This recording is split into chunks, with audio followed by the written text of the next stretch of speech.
Hello there and welcome back to Gemma Movie Recap. Today I'm going to recap The Hard Way, a 2019 action film. Warning, spoilers ahead. Please be cautious. But before we start, please support our channel by subscribing and click the bell icon for future notifications. Now, let's start. The movie opens with two policemen chasing a criminal, but unfortunately, in the chase a policeman named Cody was shot, while the criminal he was chasing managed to escape. Not only Cody, the criminal also shot a civilian who happened to be there. Cody's colleague named Mason was certainly devastated by the incident. Mason tried to calm Cody down, saying help would be coming soon. However, Cody felt he would not survive, so he advised Mason to meet his brother John, so that John could help save his ex-wife from someone named Toro. Hearing that, Mason promised to convey all of that to John. This is John Payne, the brother of Cody. He is a former special force who chose to retire and open a bar in the suburbs of New York City. That night the bar was closed when suddenly two strangers came and claimed that they were businessmen who wanted to buy John's bar. They offered a sum of money and asked John to leave immediately. However, John, who did not intend to sell it, refused whatever money they would offer.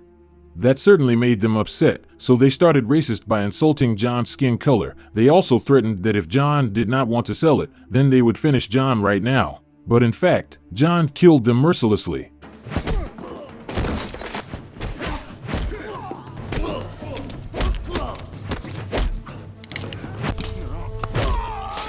After that, John got the news that his brother Cody had died, and of course that John felt very lost. The next morning, John went to the city to meet Cody's new boss, Cody's boss named Briggs. There, John was told by Briggs that Cody died on a mission given by his former boss. They were on a mission and were pursuing criminals who were illicit goods syndicates, but unfortunately on the mission Cody became a victim. The next day Cody's funeral took place. There was also present Cody's best friend Mason, looked very lost. Briggs and other police officers also attended the funeral and saw Cody's ex-wife named Lacey, who also attended the funeral. When leaving there, it was seen that Lacey was escorted by several people. John was then approached by Cody's best friend named Valley. Valley said that Cody's death must have something to do with his own informant, because when Cody's informant was caught by the syndicate leader named Toro, suddenly Cody became their target. Hearing this, John then said that he would meet Valley to chat further if John had calmed down. At night, Mason, who was spying on the syndicates, saw Lacey was with a man named Jovic, who was known to be Toro's right hand, and it was he who acted in the field. When Jovic and Lacey left, Mason quietly infiltrated the building to look for evidence. Unfortunately, the intrusion was discovered, and there was a shootout between them. Fortunately, Mason managed to escape. On the other hand, at Valley's residence, he was visited by a group of people who immediately killed his entire family, along with him. And it can be concluded that they are Toro's men, who do not want their business disturbed by Cody, Mason, and Valley. After that incident, Briggs came to Mason. He said he would send other troops to complete the mission, while Mason was asked to buy to calm himself down first from all the events that happened to his friend. After Briggs left, he immediately contacted John to meet at a bar. At the bar, John came first and accidentally saw his ex-wife named Sky, who was now working as a dancer at the bar. Not long after Mason arrived, but at that time John saw Sky being bullied by several men and taken to a room. John then asked Mason to wait for 1 minute. It turned out that John followed them and immediately beat the men.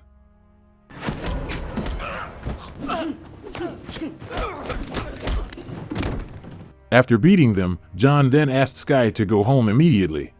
Then John returned to see Mason. Mason then told him everything, that he, Cody, and Valley were investigating the case of the syndicate chaired by Toro. Toro is a mysterious person who runs his business through his right hand named Jovic, and Jovic is the one who killed Cody, and it seems that he was ordered by Toro. Unfortunately, the evidence of Toro and Jovic's crimes is only known by Valley and Cody, who are now dead, so they can't do much. There, John asks where he can find Jovic. Mason says that Jovic is in the back.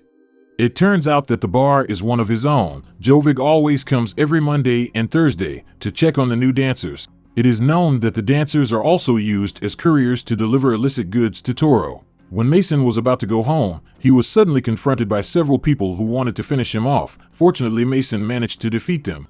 Back to John, who is now at his sister's house. In that place he easily found evidence of Toro and Jovic's crimes, because he knew that his sister from childhood always kept secret items in the same place, and only he knew about it. The evidence was a tape and cell phone, and also a key. When the tape was played it showed Jovic torturing the informant sent by Cody. There was also Toro, but in the recording his face was not seen and only showed Toro shooting the informant sent by Cody. John also checked Cody's cell phone and saw a video where Cody said that he was being targeted by Toro's syndicate because Cody had managed to confiscate their 5 million euros, which he had stored in a place, and the key could be used to open the safe. On the other hand, John's ex-wife and one of her friends were suddenly approached by Jovic and his men. He asked who was the person who had beaten his men when he was not there. Sky's friend then replied that the person was just a customer who happened to be there. Jovic clearly did not believe it, and he immediately slapped him, but bravely Sky's friend immediately slapped him back, and they immediately ran away from there. Jovic immediately sent his men to arrest them both. The next morning, John, who was still at Cody's house, was surprised by the arrival of someone, who turned out to be Mason. John immediately apologized and then asked Mason to sit in a chair. There John showed and told what he had found, namely evidence of Toro and Jovic's involvement in all this crime. But unfortunately they still don't know who Toro is. Then they both decided to meet Cody's ex-wife, because Mason had seen Lacey leave with Jovic. John asked about Lacey's involvement with Toro and Jovic. Lacey then told him that one day he was suddenly approached by Toro's men. They asked him to collect girls who were in need of work. It turned out that the girls were used as dancers and couriers of illicit goods. After learning that Lacey actually refused, but they threatened to kill Cody and his sister if Lacey did not want to obey. They even forced Lacey to divorce Cody. Because she had no choice, Lacey was forced to follow all their wishes.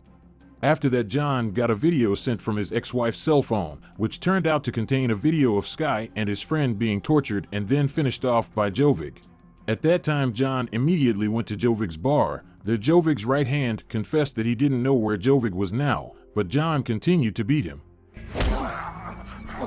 How many guards there tried to fight John, but none of them managed to beat him.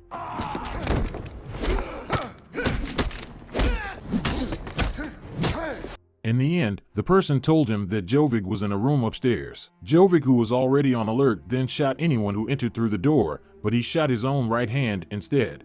John, who was angry at the time, without much ado he immediately finished Jovic by breaking his neck. After that, John asked Jovic's right hand who the Toro figure was. The man said that he often met Toro, but Toro always came with a covered face and disguised voice, so that no one knew except Jovic and Lacey. Hearing this, John immediately approached Lacey escorted by the person.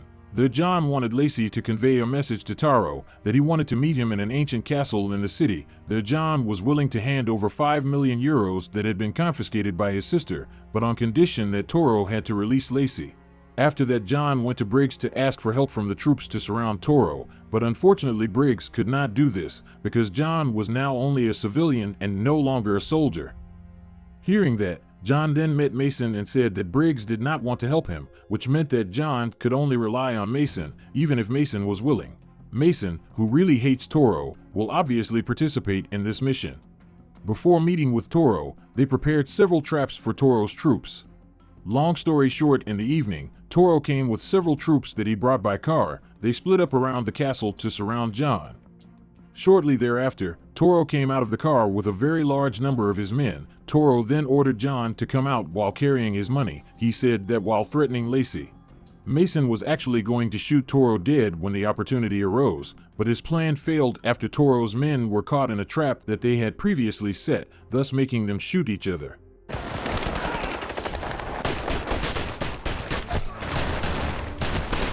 John and Mason managed to finish them off one by one, while Toro hid in his car. When he was surrounded, Toro shot Lacey dead, and when Mason was about to shoot Toro, here Toro was unmasked and we finally learned his identity, which turned out to be Toro Briggs, John and Mason's superior. After seeing that, they both became angry and immediately showered him and his men with hot bullets. But Briggs and one of his men managed to escape by entering the castle. John continued to look for Briggs, but instead he was successfully stabbed by him. Briggs asked John to drop his gun into the hole there, and Briggs asked John to immediately give him 5 million euros. There John had asked why Briggs did it all, and had the heart to kill his brother. Briggs said that he really loved Lacey, but Lacey married Cody instead. In fact, actually John himself already knew that Toro's figure was Briggs. He could tell when he saw the footage of Toro finishing off informant Cody. Toro pulled out a 1911 series pistol with a silver handle, the same gun that John saw when he met Briggs in his office. On the other hand, Mason met one of Briggs' men, and when he removed his mask it turned out to be his teammate when he served in the police. The man said that he was the one who had slaughtered the Valley family. Hearing that, without much ado, Mason immediately went forward to kill him. While Briggs, he immediately fired his gun at John's body until John fell down, but suddenly John got back up. It turned out that when John came to Briggs' office yesterday, he had secretly swapped his gun bullets with fake bullets, and Lacey also only pretended to be shot dead. Now, Briggs can't help but duel against John.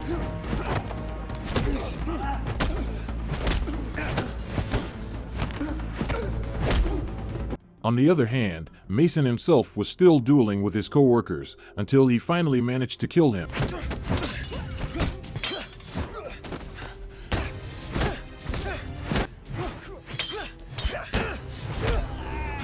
As well as John, who managed to kill Briggs.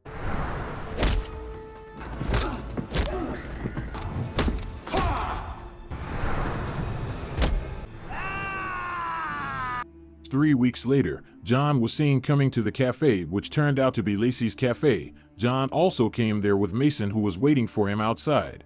John came here intending to visit Lacey, who had apparently changed her name to Adina, which is Cody's last name. Then shortly thereafter, John came out to leave a letter for Lacey, which contained a message that if Lact and his sister were in New York, then he would open the door wide for them. He also left a suitcase containing hundreds of euros, and also the key to the safe, which we know is the key to where Cody keeps Briggs' €5 million. After that, John leaves with Mason and thanks him for helping him. But Mason says that he is the one who should thank John, because thanks to him, Mason is now appointed as Briggs' replacement in the police. They walk to freedom and the movie ends. From this movie, we can learn to uphold justice and defend the right, and also be a good law enforcers and protect the community. Thank you for watching, and see you tomorrow.